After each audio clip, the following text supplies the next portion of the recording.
guys, this is Annette with Annette's Astrology Corner, and this is your daily horoscope and energetic reading for December 1st.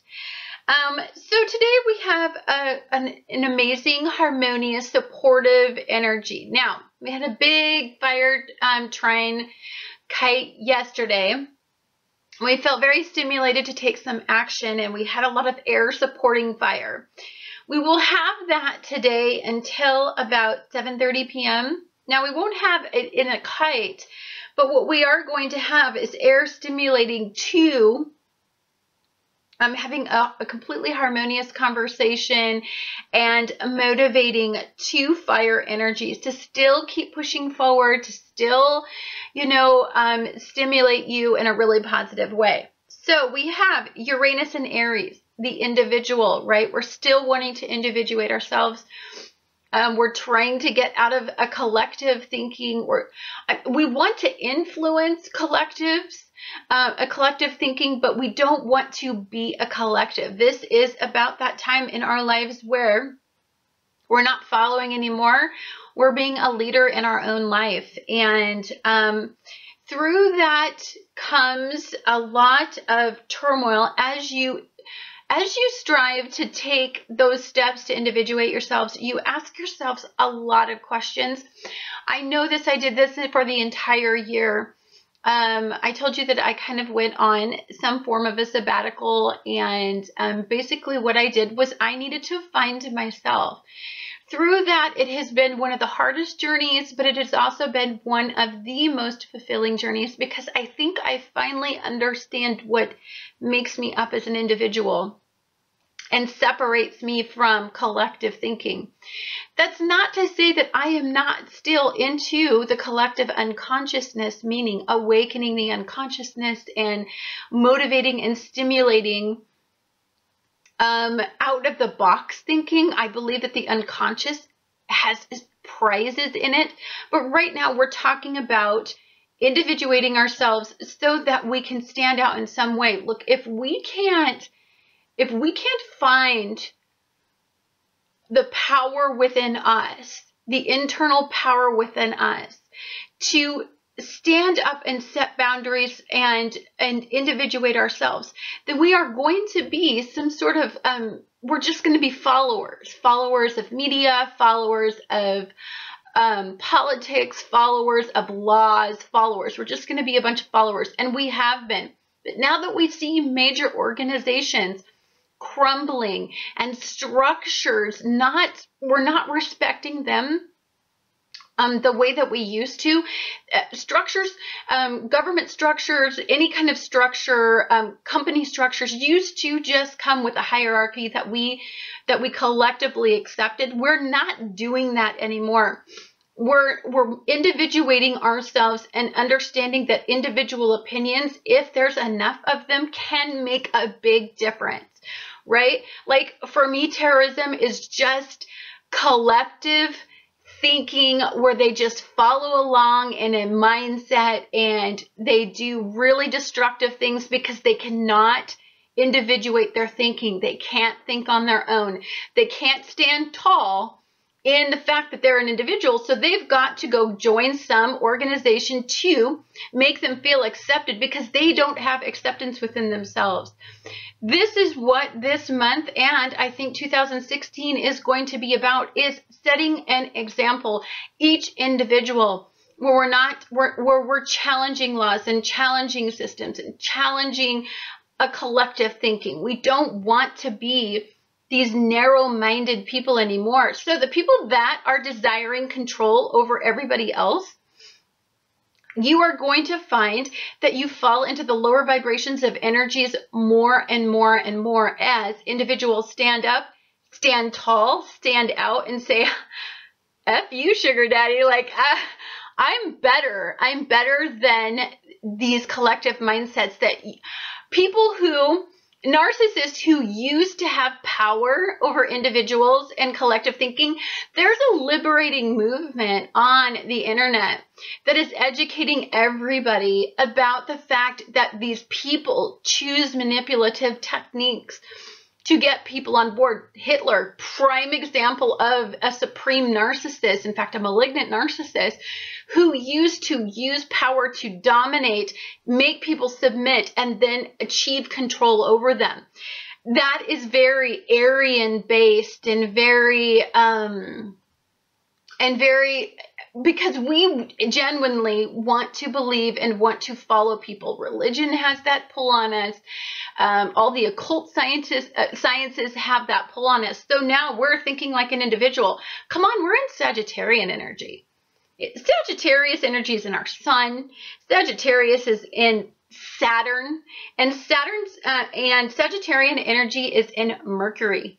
We are having such an expansive movement mentally, and there has been so much media supporting the need to change the way that we think collectively, and to take a look at what culturally is not working, that I think there's this need to reclaim personal power, to stand up, to individuate yourself, and to say, no more, this isn't my life. You know, I choose to have peace, I choose to have harmony, and I choose where my attention goes, because that's where energy flows. If attention goes on some sort of collective thinking and you follow along, then guess what? You do some sort of stupid terrorism movement type thing because you're such a follower. And it really, I'm trying not to get pissed off, but I feel this Aries energy in me. And if it's in Aries, and then I have an Aries moon, so it just makes me want to go kick everybody's ass.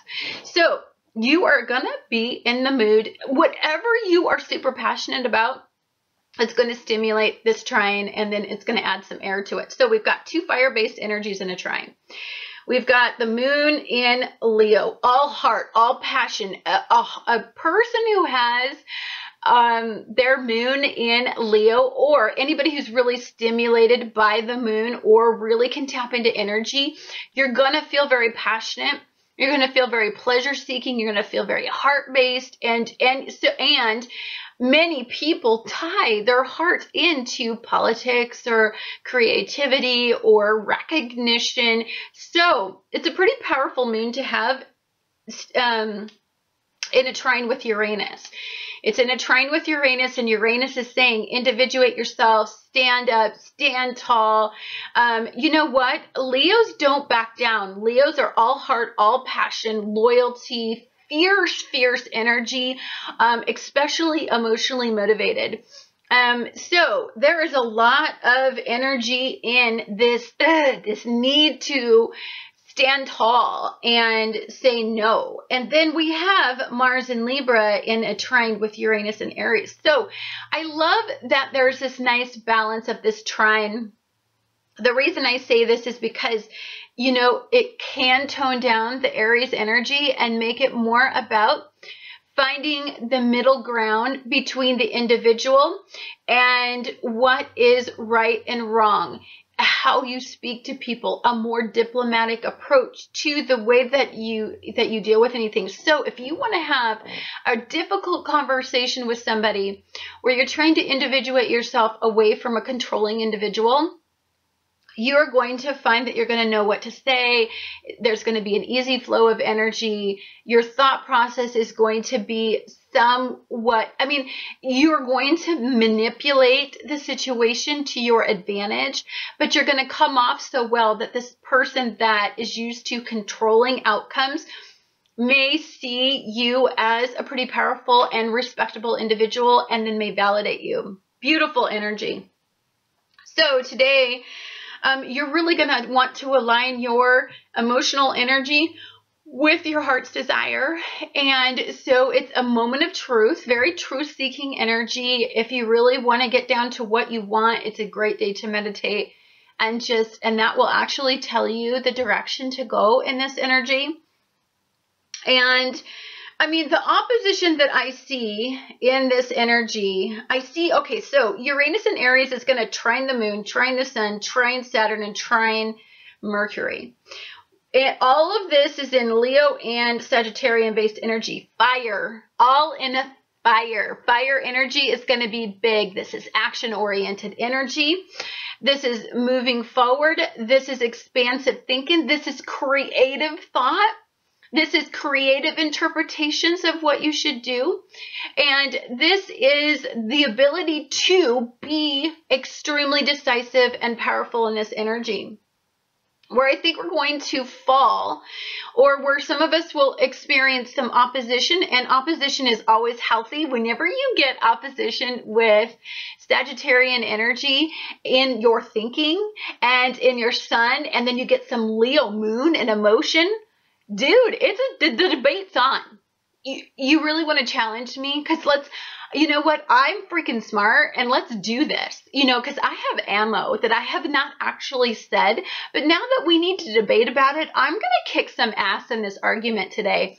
And you're going to walk away with a greater understanding of how intelligent I really am that I haven't actually disclosed up till this point. Super powerful energy, amazing energy. Love it. Pretty invigorated, just feeling it. So, ego, fabulous in this energy, just completely fabulous. This is about thought. You're thinking things through. Introspection. This is about feeding your mind. So, some of you will have this need to make a decision that you're going to want to walk away from, but you need to figure out what you want to walk toward. You're not so interested in the whole action of walking away as you are in methodically making sure that the action you take is the action you want to take. Love that energy. Love that in this mix we have a lot in it. We have Mars in Libra and we have Venus in Libra. So the relationships that we have in our life, or the way that we're pouring our hearts into some sort of creative endeavor, or the way that we're experiencing thought about pleasure is in such a diplomatic energy, considering both parties. So I love that. Every idea starts with passion, and it's really stimulated by desire. And so we've got passion in Libra, and we've got desire in your moon, the Leo heart of a moon. So we really have a lot of energy in breaking away from structure, control, domination. We really want to make sure that we aren't getting caught in energy that we don't exactly want to be in. And then, of course, busting out a little Uranian moment, being erratic, being unpredictable is always helpful in energy when you're trying to take some action. Anyhow, guys, thank you so much for watching Annette's Astrology Corner.